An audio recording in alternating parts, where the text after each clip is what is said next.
جربي هاد الشوربه ديال البروكولي اللي كتجي رائعه وخطيره في المذاق وسهله، ما كتاخذش نهائيا الوقت. عندي هنايا واحد الطنجره اللي غادي نوضع فيها بصله صغيره، وكنضيف كذلك واحد زوج ديال البطاطس اللي قطعتهم هكا مكعبات، وكنضيف لها كذلك البروكولي كما كتشوفوا معايا.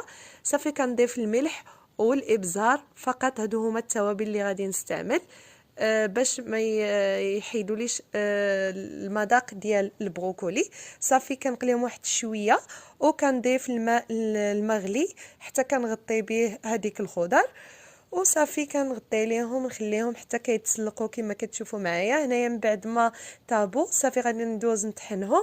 هنايا من بعد ما طحنتهم كنضيف كريمه الطبخ، كنضيف تقريبا واحد 100 مليلتر ديال الكريمه ديال الطبخ، وهنايا كنقدمها بالصحه والراحه، راه كتجي